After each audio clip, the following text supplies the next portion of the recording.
There is an endless sea of podcasts about entrepreneurship. Talking about it, but not living it. We live it every day. This is Inside the Wolf's Den, an entrepreneurial journey with Shawn and Joni Wolfswinkle, talking about real estate investing, but also encompassing general subjects in regards to owning small to medium-sized businesses. And of course, all the struggles that business owners must overcome to be successful. This is Inside the Wolf's Den. And this is Shawn and Joni Wolfswinkle. Welcome back to Inside the Wolf's Den with your hosts, Shawn and Joni Wolfswinkle. We are on episode 48. Yeah. That's pretty awesome. Getting there. Yeah. So today we're actually going to be talking about the power of belief. So, belief creates vision, it creates strength, and it creates resilience, right? And so, Shawn, I want you to kind of take us back a little bit to, your childhood, your background. I know we talked about it maybe in the first few episodes, but why don't you talk about your background there? Yeah, so I think we did talk about this a couple times in other episodes. It might be a little bit of a recap, but the reason I chose this subject because I was trying to think back, and I'm like, what made a big impact, and what can other people do to make impact in other people's lives? Right. And belief is huge. And so, growing up, if you guys have never heard about our story or I'd highly recommend, I think it was episode 1 and 2. So you can always go back to those. But, I grew up very insecure, self-conscious. I still do today, but I had a trouble making eye contact with people. If I could go a whole day and nobody knew I existed, that was probably that was a success, and I think most people didn't know I didn't even know that. I mean, when I first met you, I had no clue that you even felt that way. So, but I had all those insecurities, and it's not that my parents didn't love me or didn't show me belief or didn't believe in me. They did very much so, and a lot of love in our growing up. It just, for whatever reason, I was very insecure, and I wore glasses since I was first grade, and so bullied and made fun of and all that stuff. But what really changed was, and I'm going to give you a lot of credit. So when we met, we were 15 years old when Joni and I first met, and I have no clue what she saw in me at that time. I had a cool truck, and maybe that was it. But and cool friends. I have to admit that. But she believed in me, and she, we got introduced through our mutual friends. She showed a liking to me, which I think up until that point, I don't think there was another girl that had ever shown liking in me. So it gave me that confidence and belief, at 15 that, hey, maybe I'm not as, I'm more special than what I thought I was. I didn't feel special, and you made me feel special. Yeah. And and I think we have a funny story to that as well. So when I met Shawn too, and it's actually one in the first few episodes, but when I first met Shawn, we actually had a typing class together, and I was, sitting in the back of the room. Always, for whatever reason, I'm like a loose cannon. I was always unprepared. And Shawn's in the front of the classroom, and so I'm, from the back looking at him like, oh, I like that guy. Anyway, and so I didn't have paper for whatever reason that day, and so I was like, well, I'm going to go ask him for a piece of paper, to type or whatever. And so I go and ask him for a piece of paper, and he gives me the entire ream of paper. And then a few seconds later, he comes back, hey, Joni, I need a few papers to be able to type. So I thought it was a funny story, but it's kind of how That's it all. That's how nervous I was. Yeah. A pretty girl was actually talking to me, so I got so nervous I gave her the whole stack of paper. But no, I mean, it was. But as we started to date, and you gave me that confidence and belief in myself, at that age, which carried on later in life, but, helped me in sports. And looking back, I wish I would have blossomed so much earlier because, I had it all in me. It was just, I didn't have the belief that I could do it, or I didn't have the belief I could, be a better basketball player, or I had all the skill set and I practiced a lot, but I didn't have the confidence to demonstrate it or. Yeah. So I think the takeaway there, and I, looking at my story too, I mean, I think in reality, we helped each other, blossom, because in a way, it was the same way. I didn't have a father figure. My biological father left early on. And so my support system and my belief was my grandfather. And then when I went off to high school, I was kind of on my own a little bit.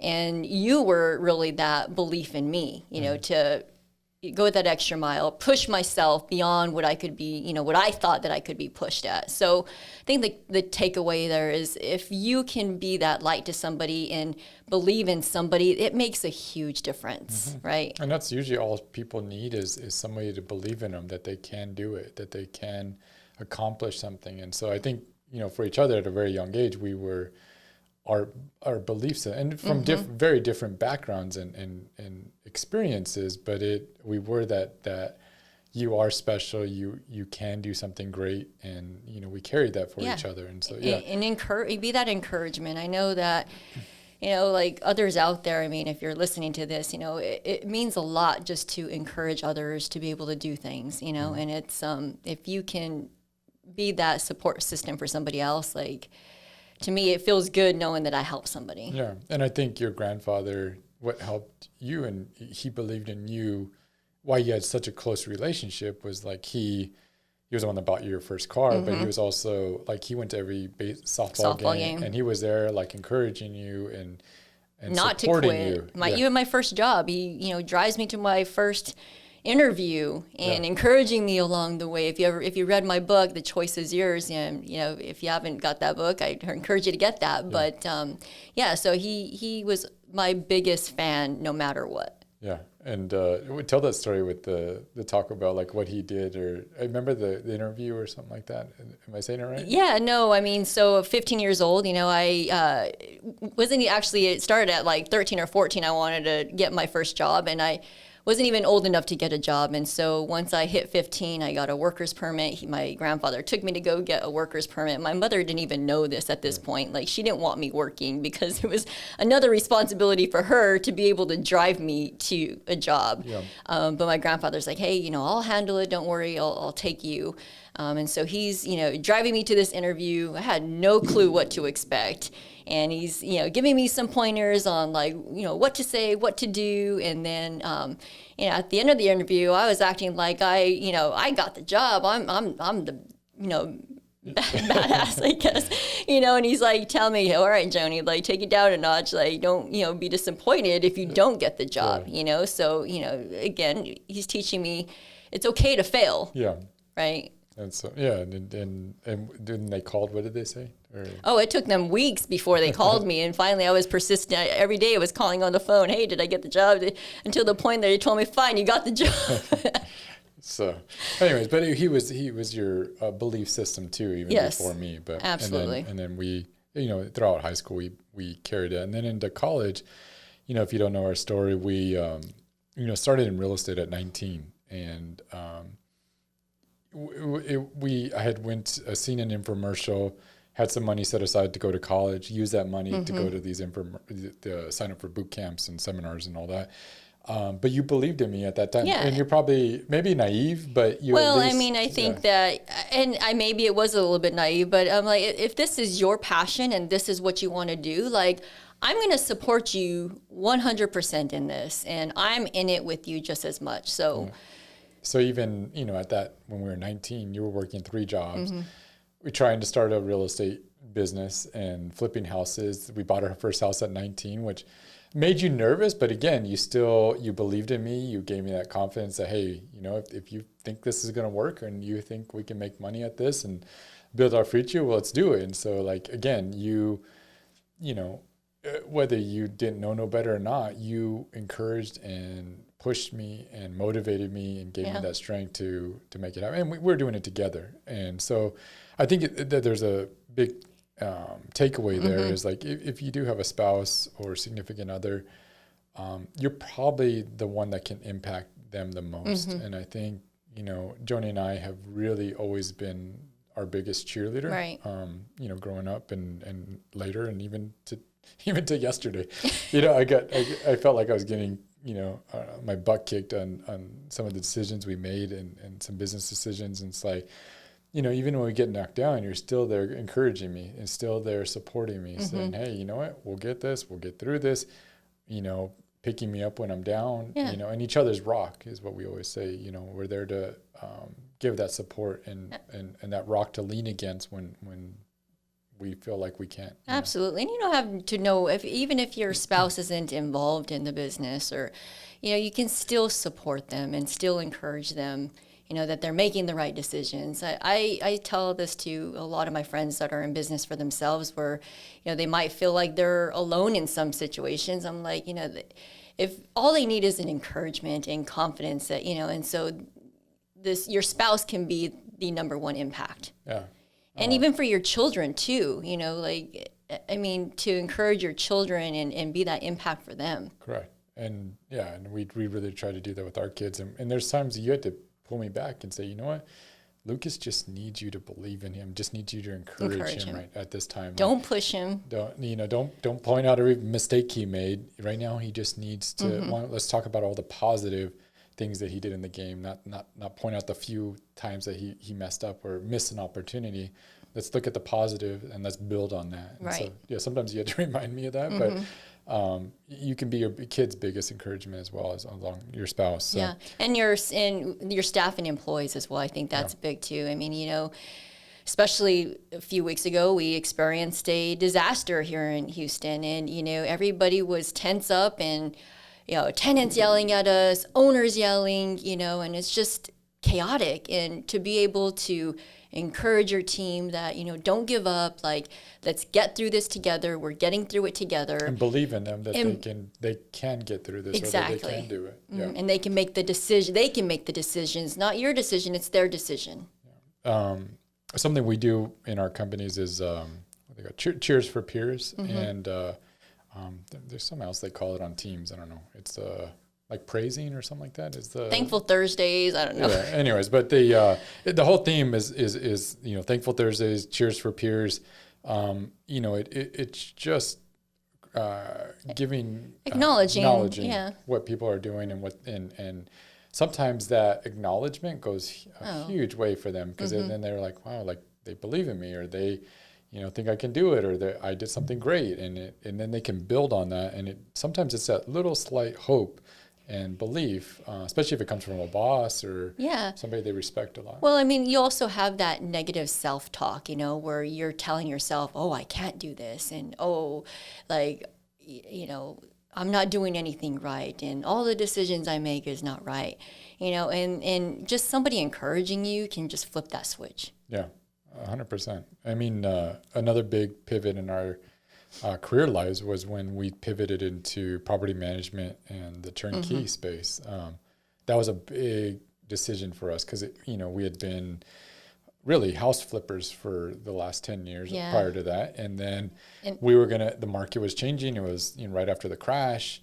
You were 7 months pregnant. And that was probably for me, at any point in my life, that was probably the most terrified I had ever been. But you still believed in me. I still believed in you. But why I was so terrified is because I was going to be a new mom, and I had, I had a child now, and so I needed to, make sure that we were okay to provide for our children. Yeah, and we pivoted into that space, but you backed me, you supported me, you never naive to the situation, that you knew what was going on in our business and what we were doing and the changes. But, again, it was that belief that, hey, if you think this is the right move for our financial future, then let's give it a try and go. And so, luckily, and I got to say, every decision that you've made not everyone, but big move has been worked out. Yes. Yeah. I mean, but there's been a lot of failures along the way, and getting ourselves back up. But I think the biggest thing that the first step that we wanted to encourage everybody that's listening is you be that person that that encourages or provides that belief to someone else. Right. Like you can provide impact to so many people around you, that and it doesn't cost you anything. It just showing kindness. Yeah, and believing and belief. showing support. So just look for opportunities. There's plenty in your sphere of influence that you can make a big impact on that person's life. So, and then we can talk about also believing in yourself, like some things that you can do to help support believing in yourself. Like, maybe somebody that, is struggling with belief in themselves. Like, how can we help them? Yeah. So we put together a couple points on how you can start developing belief in yourself. So, to work on your self-esteem, we recommend to become an avid reader. So self-development books, we try to read at least a book a month. And I think that, that develops that belief that readers are leaders or something, I think is what they say. But sounds good. Yeah. But, you can, reason why leaders are readers is because, they're constantly working on themselves. They find techniques and, they hear different ways people are making improvements in their lives, and it can impact your life. And so books are a great way. Yeah.